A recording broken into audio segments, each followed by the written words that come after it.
Welcome to our channel. My name is Nino Humawas Catursa, a licensed real estate broker.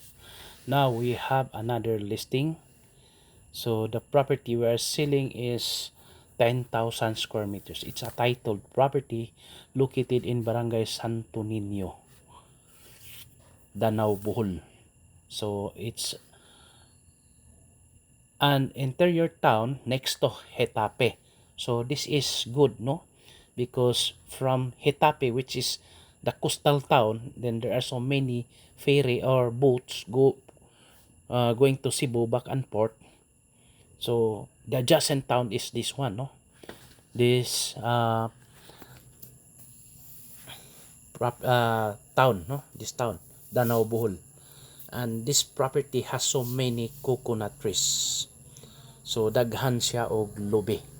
The good thing is it is really flat terrain, no? Kanindot kay flat terrain. So it's really flat terrain, no? So in this portion, only few coconut trees, no? Gamay ra diri dapita nga side at this portion. But there are still dwarf coconut trees, no? So again, the size we are selling is 1 hectare, no? At 250 pesos per square meter.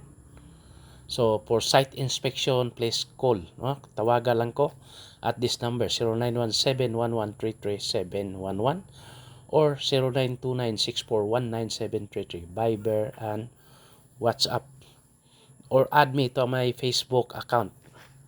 So this one, no, all are really flat terrain, but there are still a lot of coconut trees. And this property is close to the river, no? Approximately mga 100 meters agad, guys, or less than 100 meters. But no history of flooding in this area. Wa jud kuno pong pa sa mga neighbor. According to the neighborhood, no history of flooding in the area. Wala gyud ni. So we estimated, no, 200 plus dwarf coconut trees with unfruit bearing, no, can also be sold at lowest price of 50 pesos each. So kini guys, but pasabot na ko guys nga kini kung dwarf coconut trees naman ni mga bunga, no, baligya ni guys. This is also for sale. So kanang mga bunga kay daghan mang mamalit og mga, there are so many people are buying now, buying dwarf coconut trees, dwarf coconut fruit kay ila pong itanom. Then ang akong nakita katong dahay wala pa moturok, tag 50 pesos gani, no? Pero kanang bunga na gyud, mugawas na gyud, mahal. Tanawa sa online, di ba, tag 120 pesos na. Ang uban gali na ay tag 70, kanang nigawas na ang kuan. So mao nay naka-advantage ani guys, pwede nimo siya i-business, can be turned into business, no? If you are going into business pod, no? Or you can convert this into process coconut wine. So pwede sa ni sanggutan. Or you can plant additional in the property, no? Pwede na tamnan og kakao or any other crops nga pwede nimo matanom. Or you plant kamote or kuan, basta okay gyud kayo. So this is really good, no? Na can also be processed into a coconut wine. So naa na may nagsanggot niya pero murag ilang ipahunong kay ibaligya lagi. So mao na siya, no. So this is really good guys, no. Danau Bohol is also next to Sagbayan, din approximately na ginis mga 1 hour and 30 minutes from Tagbilaran City. So mao na ginagilayon, more or less nas mga 40 minutes to Tubigon Bohol Seaport, na mga 40 minutos. I've been here, no, always, no, diyan na magitas Bohol kanunay.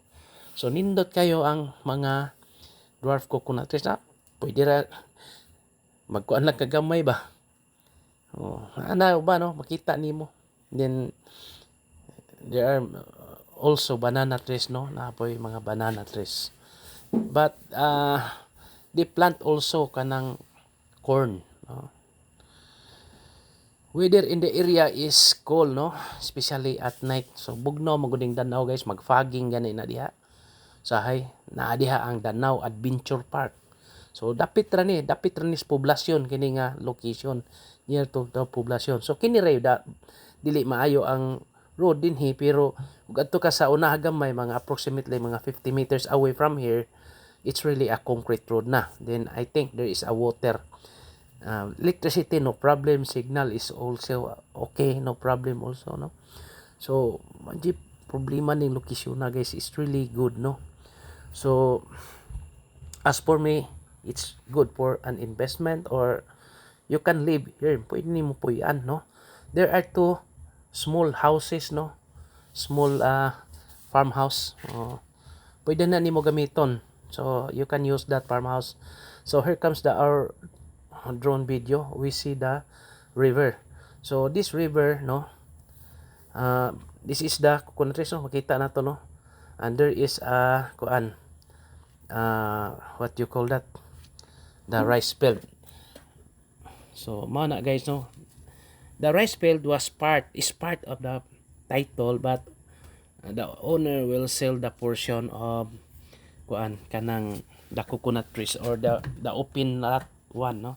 Kanang open lot pod nga naay gamay nga coconut trees with pure coconut trees, that is for sale, the one way for sale, no. Mo na guys, no.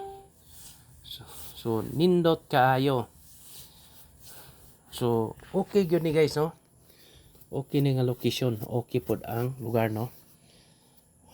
Very peaceful town, no. Danau, Bohol. So you can see the river, no. So kini nga river guys, basta di lang dautan ang panahon or maayo lang ang panahon, pwede ni siya malabhan or maliguan. So you can add me to my no Facebook account. Pwede ka makaligo. Kining murag na puti, oh, kana, that is the road, no. Kita nimo all are concrete, no, very close to the property. Dool ra sad kaayo sa property. So manay situation, no, that is the situation, no. So again, the property we're selling is 10,000 square meters, no. So beside of the rice field, kilid na sa basak ang ato gibaligya, and that is the river near to the kuan. So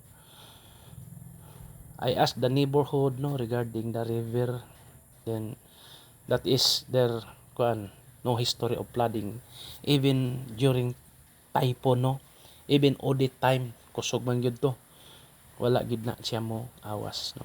Akong gisuway, no, this is the kuan, I go to the river, no, ako giadto gyud, no. So ako yung giklaro ba kay aron kuan nato, no, ma-justify ang atong ipang istorya. So that is the river, going to the river. Na magoy manguha diri balas guys. So manay gi kuan nay manguha og baso. Mao na, no, actually total area is 11,868 square meters. Title titulado gini siya, and only 10,000 square meters for sale at 250 pesos per square meter. So regarding for negotiation guys, later na lang siguro after viewing, if you are really interested, after viewing na lang ta para ma-clarify good nato, no. So we are going to the river guys.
So this is the river guys, no.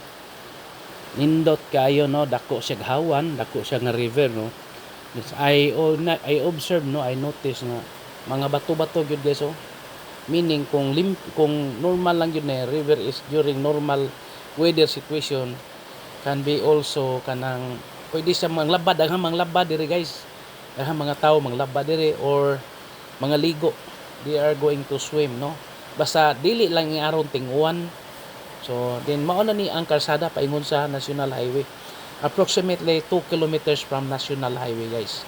Okay, thank you and God bless to all, happy viewing.